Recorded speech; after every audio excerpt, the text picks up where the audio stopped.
Qui veut démarrer? On y va. Ouais, on y va. Oui, Flo. Oui.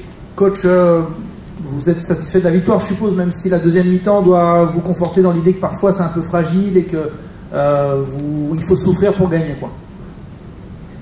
Sono molto contento oggi. Vi dico due numeri. È normale che il primo tempo, grande partita sul piano tattico, sul piano tecnico.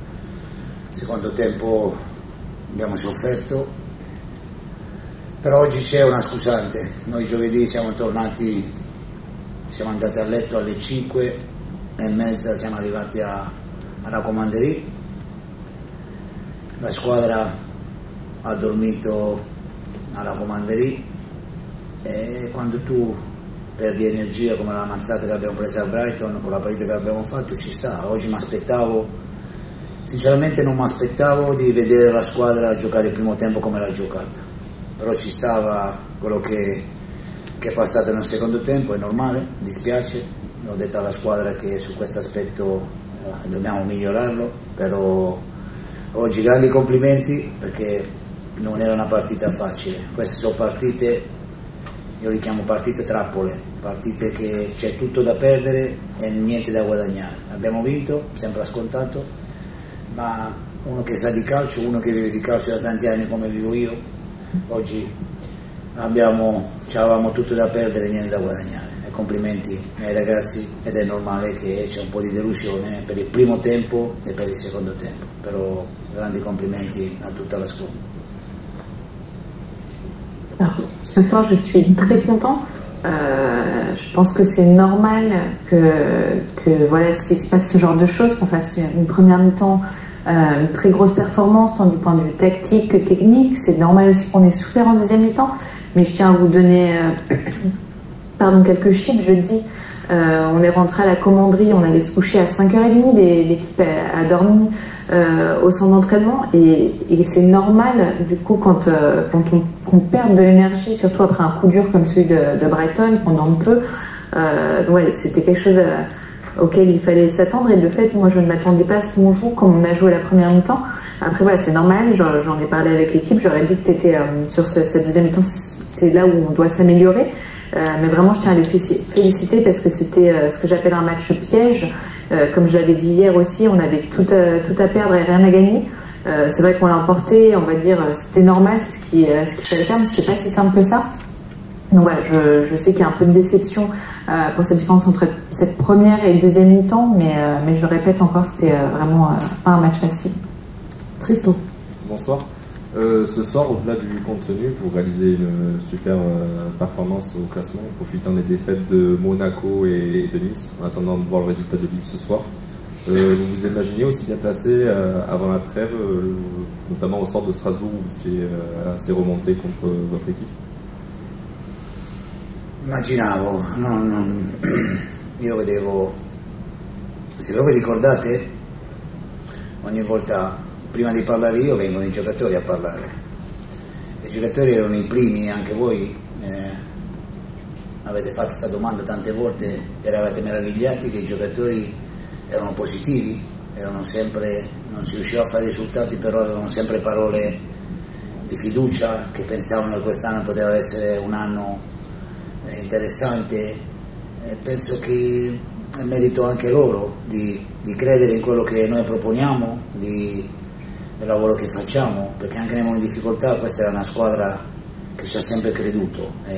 Io lo vedevo nel campo e quando parlavo non regalavo niente a nessuno, perché vedevo che i ragazzi si mettevano a disposizione, che credevano fortemente in quello che facevamo. E per voi sembrava anche strano che si faceva fatica, però vedevate sempre i giocatori che parlavano in maniera positiva, in maniera che dovevamo migliorare, che poteva venire fuori una stagione importante. Non abbiamo fatto nulla, abbiamo migliorato la classifica, adesso bisogna pedalare e dare importanza a muovere la classifica e arrivare il più in alto possibile, perché questa squadra secondo me ha le qualità. Alors, si j'y pensais ou pas, ce que je voudrais vous rappeler, c'est qu'avant que moi je parle en conférence de presse, il y a toujours les joueurs qui parlent avant moi. Et souvent, vous m'avez posé la question, souvent vous étiez surpris du fait que les joueurs soient positifs, que même si les résultats n'arrivaient pas, ils montraient qu'il y avait de la confiance, voilà, qu'on pouvait faire quelque chose de bien cette saison. Donc je pense que c'est aussi grâce à eux qu'on a obtenu ces résultats, du fait que voilà, ils y ont toujours cru, qu'ils croient en ce qu'on fait. Moi je les vois sur le terrain, je suis toujours direct avec eux, mais je vois vraiment que les joueurs sont à disposition, voilà, se mettent là, sont prêts à faire ce que je leur demande, qu'ils croient en ce qu'on fait. Donc c'est vrai que pour vous ça pouvait sembler étrange, voilà, que les résultats n'arrivent pas, mais qu'il y ait quand même cette positivité, cet esprit voilà, positif, et au final c'est quelque chose qu'on réussit à prouver maintenant, même si en réalité on n'a encore rien fait. On a juste amélioré le classement, et l'objectif évidemment c'est de continuer à grimper, on va dire, les places au classement, et réussir, voilà, à arriver le plus haut possible, parce que je pense que cette équipe de l'OM est en mesure de le faire. Baptiste. Bonsoir coach. À propos de joueurs, qu'avez-vous pensé de la performance d'Amin Harit, qui joue dans un rôle un petit peu différent maintenant depuis quelques matchs, un peu à 3 au milieu, dans une sorte de rôle de relayeur, et qui a marqué un but après lequel il courait en championnat depuis plus d'1 an et demi, je crois.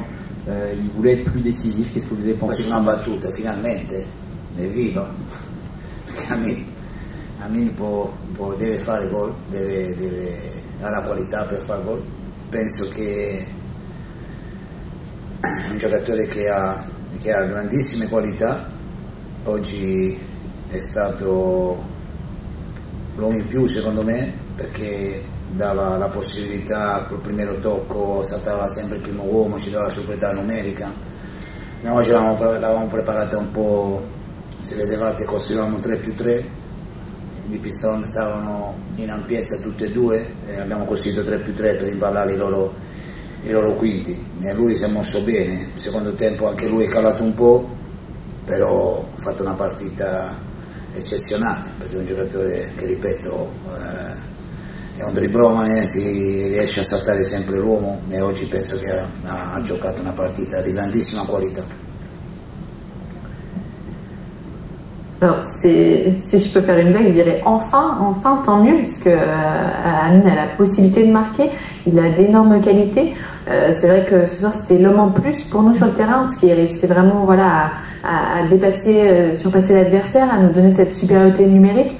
Parce que c'est vrai que vous pouviez voir, on joue un peu en 3+3, avec les pistons qui étaient assez larges pour réussir à contrer les leurs.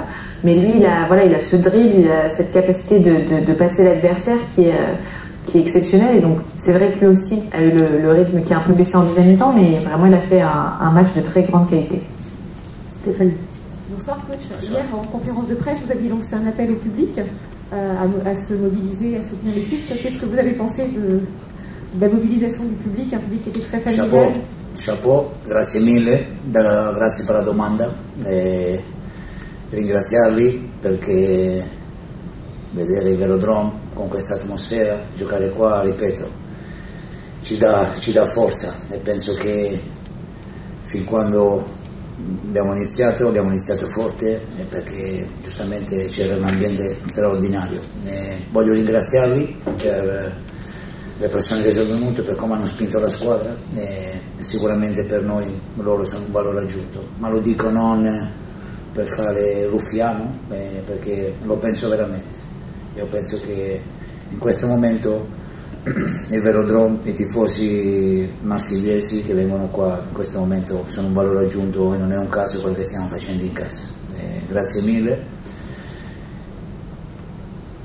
e basta. Gli volevo fare gli auguri di Natale, magari li facciamo a Montpellier il 20, perché c'è ancora Alors, si je peux dire quelque chose, je dirais chapeau, merci, et merci aussi pour la question. C'est vrai que c'est toujours particulier de pouvoir jouer dans cette ambiance au Vélodrome. Vraiment, je pense que ça nous donne une force particulière. Et si on a aussi bien commencé en termes de match, je pense que c'est grâce à cette atmosphère. C'est vraiment une valeur ajoutée pour nous. Donc, je les remercie sincèrement. Je veux pas faire le faillot. Je le pense vraiment du fond du cœur. Je pense que c'est des supporters qui nous poussent.